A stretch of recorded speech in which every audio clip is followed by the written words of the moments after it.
When you're going through stuff like that, man, it's pretty easy. I almost gave up. You know, everybody has a turn back moment. I almost gave up a couple times because it got pretty hard for me. I was going to ask my father, could I come home and stay there for 3 months and get a job? Because my father had a rule for all the boys: once you leave the house, you can't come back.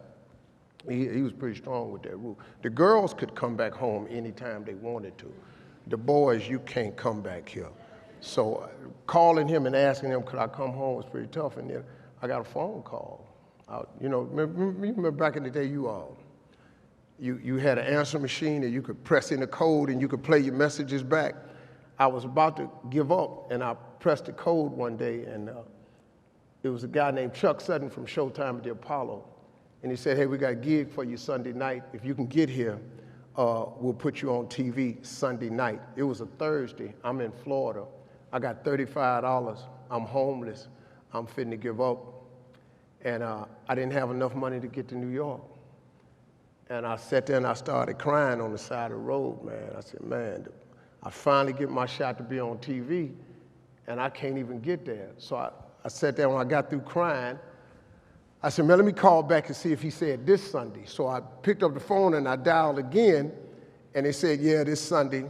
And I got ready to hang up, but another message had come through since, and it said, doop. It said, Steve Harvey, this is Tom Sobel from the Comedy Caravan. If you're anywhere close to Jacksonville, Florida, if you can get there Friday night, I got $150 for you. I'm in Pensacola. So I jump in the car, I got $35. I drive to Jacksonville, Florida at the Punchline. I do the gig Friday night. They give me $150. I did so good, the guy asked me to stay over Saturday night. He paid me another $150. I got $300. Eastern Airlines was open back then. They had a special to New York for $99. I take my car and park it in a place that was close to the gate because I wasn't gonna have enough money to get out the parking lot at the airport. So I parked close to the gate, so when somebody opened it, I just drove out. You had little tactics you had to do when you was hustling. And so I flew to Harlem, New York, and I got on TV on Showtime at the Apollo. That was my first TV appearance. I got there. Everything I owned was in 2 bags, and they put me on TV that night. And man, I mean, you know, I was finna quit, man. Yes. Okay, let me show you this that I had to learn. Albert Einstein said that imagination is everything. It's the preview to life's coming attractions.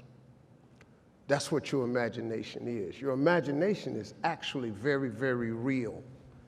Everything you imagine could be a preview to life's coming attraction. Everything we have today came from somebody's imagination. Somebody was talking on the phone with that cord on the wall and got sick of it and said, you know what, man, if I could just go outside and talk on the phone, ta-da, we got cell phones. Somebody got tired of driving across the country and said, man, if I could fly over there, boom, we got airplanes. Imagination is everything. It's a preview to life's coming attractions. Everything you've ever imagined is real. See, I tell young people like this. First of all, this is how your imagination works. You got to grab this concept. It is impossible for you to think an impossible thought. That is impossible. You can't think something that ain't possible. You ain't that smart. So if it's in your head, you got to ask yourself, how did it get there? That's God showing you a preview of a coming attraction he has for you. The problem with most people is you think your imagination is hocus pocus. It's really not. It's a preview of a coming attraction. If you react to your imagination, that's where your real life is. It's just God showing you what he has for you. It's the problem people have is they tell their imagination to the wrong people. As a kid, you know, I didn't know, but my gift is that I found out later on. I have the ability to think extremely quick, and I can take any piece of information and transpose it into comedy immediately. Now, when you're a kid and you don't understand that, you get in a lot of trouble. I stayed in a lot of trouble. I've been in more principal office than all of y'all put together.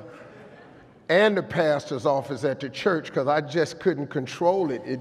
I thought something and I fired it off, and it was instant, and it happened. And, you know, I didn't know what it was until I got older, that this was a gift, that it did make room for me, that I became a stand-up comedian, which started with a dream of mine, and it led to where I am today. It's a lot of stuff that happened in between there.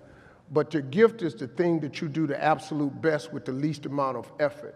That's your God-given gift, and everybody has one, and God gives it to you at birth. You don't have to go anywhere to discover it.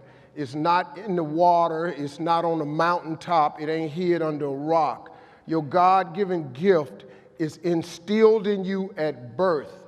If you pursue that as opposed to your passion, there lies your greatest chance for success. The problem with people is we don't pursue our gift oftentimes. We try to go get an education and make it think that's going to get us somewhere, and then we try to pursue a passion.